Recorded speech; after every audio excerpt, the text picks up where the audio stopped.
Oi, cá estou eu aqui mais uma vez, mesmo cenário, tentando fazer a minha mini maratona de vídeos sobre os livros que eu li nesse meio tempo que eu não postei nada aqui no YouTube.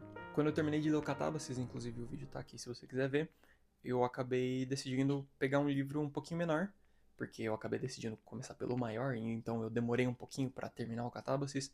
É, então eu acabei escolhendo justamente o menor, fui de diametralmente oposto, e acabei pegando O Velho e o Mar, do Ernest Hemingway, que é uma novela bem curtinha, mas que eu demorei mais do que eu esperava. Eu, eu sei que eu falo bastante sobre cada um ter o seu ritmo de leitura e você não se pautar pela régua dos outros, mas eu tava esperando que eu terminasse esse livro, sei lá, um dia, menos, talvez, mas eu acabei demorando um pouquinho e foi prazeroso demorar e passar esse tempo dentro dessa história e entendendo a profundidade dela ao longo dos dias que eu lia esse livro pouquinho a pouquinho.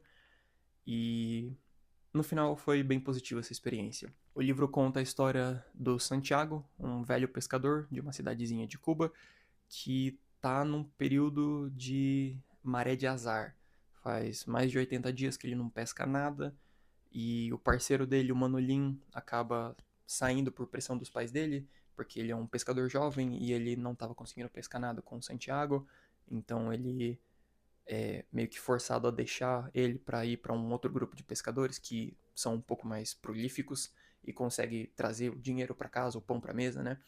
Então a gente acompanha meio que a história do Santiago de, apesar de sozinho, de velho, de cansado, ele querer rebater esse azar e provar para si mesmo e para os outros que ele consegue pescar, que foi só uma fase e ele é capaz de voltar a ter a força dele de pescador na cidade. Apesar de o Manolin deixar o Santiago, não existe nenhum ressentimento.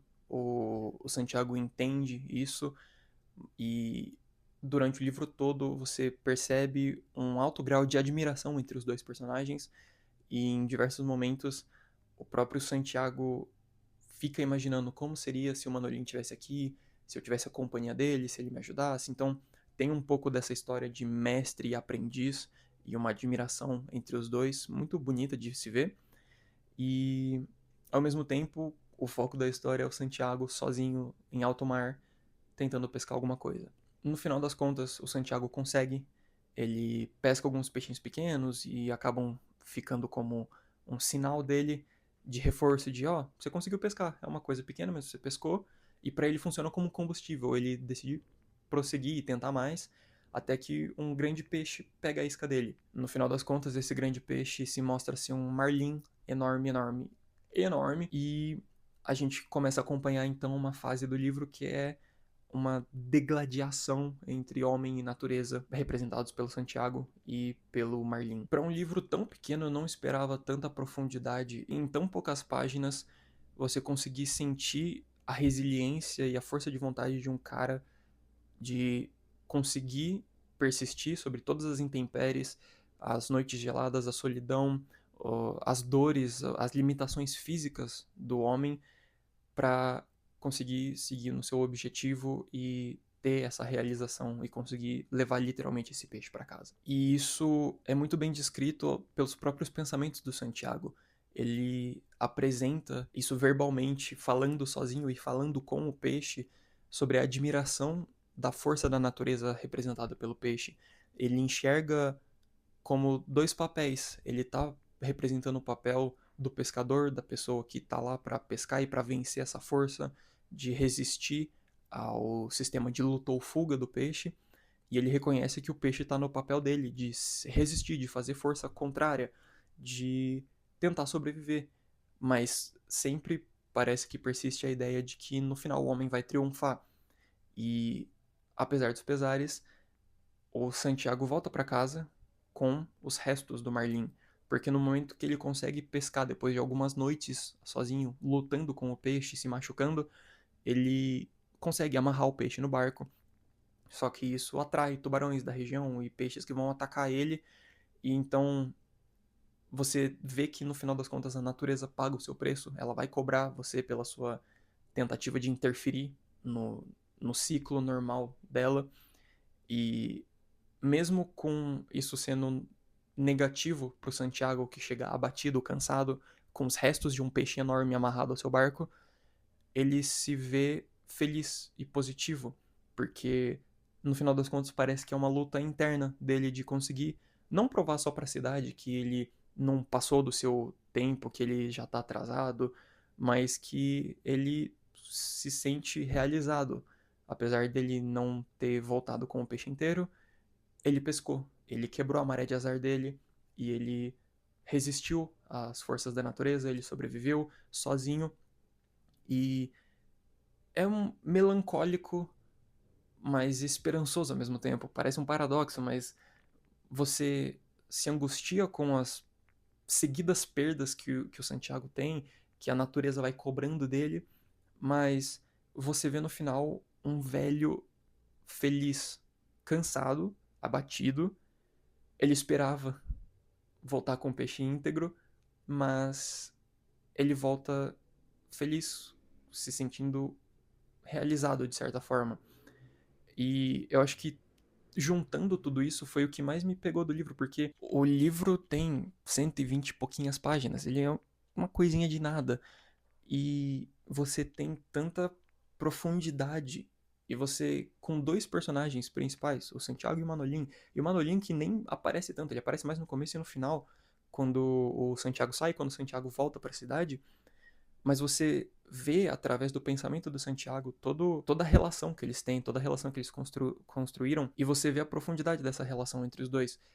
E ao mesmo tempo você vê a profundidade do Santiago como indivíduo na sua luta pessoal, na sua tentativa de vencer essa maré de azar e conseguir se provar que ele é um bom pescador. E apesar da história ser bem direta, você consegue meio que entender o que vai acontecer, assim, não detalhes, mas você vai pegando a base da história. Eu não esperava ficar tão surpreso com toda essa resiliência e essa profundidade de força de vontade de cada personagem em tão poucas páginas. Então, foi muito legal, foi muito boa essa leitura. E apesar de, para o meu parâmetro, para o que eu estava esperando de mim mesmo, eu querer terminar ela mais rápido, quanto mais tempo eu passei com esse livro, quantos mais dias eu demorei para ler, para passar 2 páginas que seja, foi uma jornada muito prazerosa, eu gostei bastante. E foi o meu primeiro contato com as escrituras do Hemingway. Ele tem um jeito um pouco peculiar de escrever. Não é nada que nem o Cormac McCarthy, que eu também já fiz alguns vídeos sobre, mas é peculiar, é muito seca, por assim dizer. A escrita é direta, você é objetivo. E eu acho que isso contribui também para você ter um pouco dessa visão de entender como esses personagens pensam através da própria escrita do Hemingway. E isso foi muito legal. E um adendo aleatório, esse livro tem umas gravuras sensacionais da viagem do Santiago. Então tem páginas muito bonitas, tem páginas que são só gravuras e eu acho que também complementou a história de um jeito muito bonito, porque são desenhos que te situam naquela história. Você pode imaginar como que é o peixe, você pode imaginar como é o Santiago, mas esses desenhos eu acho que também tornaram a leitura prazerosa, porque às vezes eu não esperava, eu não sabia que tinha isso, e quando eu fui vendo as gravuras eu fiquei maravilhado, eu gostei bastante desse livro. Eu não sei se eu tinha mais expectativas pra ele, isso é uma coisa que, mesmo passando um bom tempo que eu li o livro, eu não sei se eu esperava mais ou menos, mas eu sei que no final das contas o saldo foi positivo e eu acho que eu só não esperava digerir tanta profundidade de personagem em tão poucas páginas. Mas foi muito legal. Eu gostei bastante desse livro. Eu acho que é isso.